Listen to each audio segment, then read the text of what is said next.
दोस्तों नमस्कार।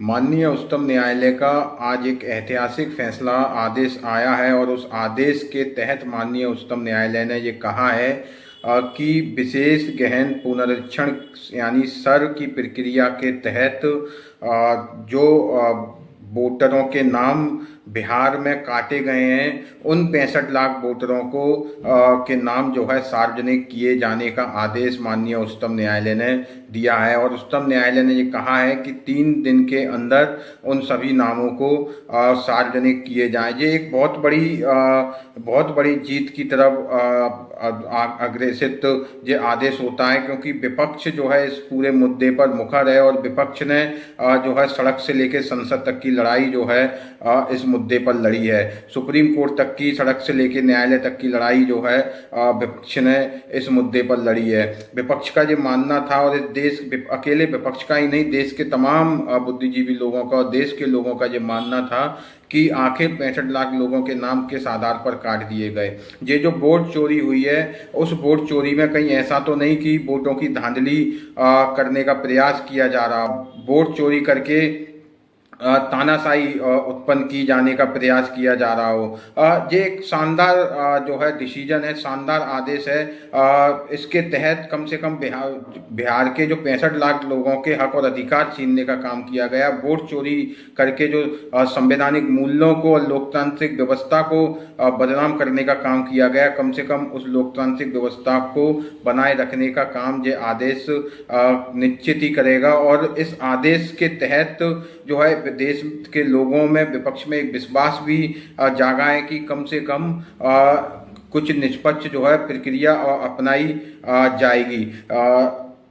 बिहार के नेता प्रतिपक्ष ने स्पष्ट तौर पर ये कहा है कि अगर ये हकमारी रुकी नहीं और ये वोट चोरी नहीं रुकी तो हम चुनाव का भी बायकॉट करने का काम करेंगे।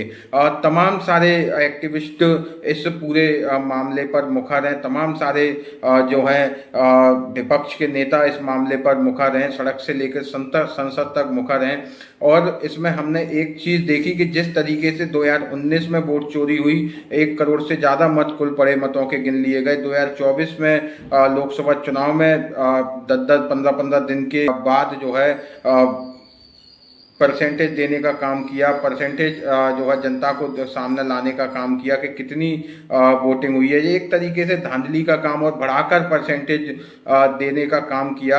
तो ये एक तरीके से जो वोट चोरी 2019 में हुई, 2024 में हुई, उसके बाद जो है कर्नाटक का उदाहरण दिया गया नेता प्रतिपक्ष लोकसभा के द्वारा। तो तमाम सारे नेताओं की जब आवाज़ एक हुई और देश का मुद्दा ये जब बना, तो निश्चित ही सुप्रीम कोर्ट में तमाम सारी दलीलों के बाद जब ये फैसला आया तो शायद इसमें कुछ अच्छा निकल कर आए। और जिस तरीके से 65 लाख वोटरों के नाम काटे गए हैं, 22 लाख लोगों के नाम सिर्फ इसलिए काट दिए गए क्योंकि वो मृत थे, लेकिन बीच के जो लोग हैं, जो बाकी के लोग हैं, उनके कोई डाटा जो है उपलब्ध नहीं है कि 65 लाख लोग जो है वो कौन है। 22 लाख के अतिरिक्त जो लोग जिनके नाम काटे गए हैं वो लोग कौन है। हो सकता है कि वो लोग मजदूरी करने के लिए बिहार से दूसरे राज्य में गए हों और उनके वोटर वहीं हों, लेकिन ये सरासर गलत है कि इस तरीके से वोटों की चोरी करना और वोटरों के नाम काट देना। हो सकता है टोटल वोट जितने हैं उसमें कुछ बढ़े हों, लेकिन निर्वाचन आयोग ने ये स्पष्ट नहीं किया कि जितने वोट बढ़े हैं वो कितने हैं। उनको भी निर्वाचन आयोग को स्पष्ट करना चाहिए।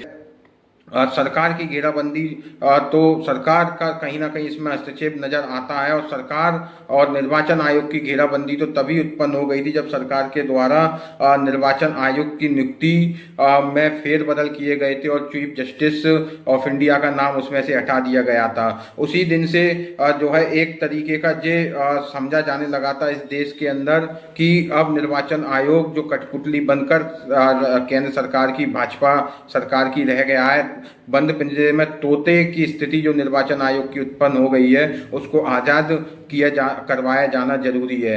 और इस देश में एक माहौल जो है इस व्यवस्था के खिलाफ बनने लगा था। फिर उसके बाद जो है जिस तरीके से वोट चोरी हुई, माननीय न्यायालय को इस पर भी विचार करना चाहिए और देश के तमाम विपक्ष के नेताओं को देश को इस पर भी जो है सवाल इस पूरी सर प्रक्रिया पर, जैसे जैसे मुखर हमारे देश के विपक्ष के नेता हो रहे हैं, पूरे देश के एक्टिविस्ट हो रहे हैं और सड़क से लेकर संसद तक की लड़ाई लड़ रहे हैं कि इस पूरी जो व्यवस्था है, जो निर्वाचन आयुक्त की नियुक्ति की व्यवस्था है, उसमें भी जो है उसको पूर्व व्यवस्था को जो है बहाल किया जाए ताकि चुनाव आयुक्त की नियुक्ति भी निष्पक्ष हो सके। और जिस तरीके से वोट चोरी का मामला आया है और वोट चोरी पूरे देश के अंदर निश्चित ही जब बिहार में हुई है तो पूरे देश में भी वोट चोरी हुई होगी। 2024 और 2019 का चुनाव उसके साफ तौर पर उदाहरण है। तो इस पूरे देश के अंदर स्पष्ट तौर पर मतदाता सूची जो है तैयार हो सके और देश के लोगों को हक और अधिकार जो है उनके वो लोग अपने हक और अधिकारों से उनको गंवाना ना पड़े और उनके संवैधानिक मूल जो है जस के तस बने रहे, लोकतांत्रिक व्यवस्था और सुंदर हो सके और अच्छी हो सके। इसलिए ये जरूरी है कि निर्वाचन आयोग की नियुक्ति पर भी पूर्व की भांति जो है व्यवस्था लागू होना चाहिए और जो वर्तमान व्यवस्था जो केंद्र सरकार ने लागू किया उसको हटना चाहिए ताकि निर्वाचन आयोग भी अपना अच्छे से काम कर सके, निर्वाचन आयुक्त भी स्वतंत्र होकर अपना संवैधानिक व्यवस्था के अनुसार काम कर सकें।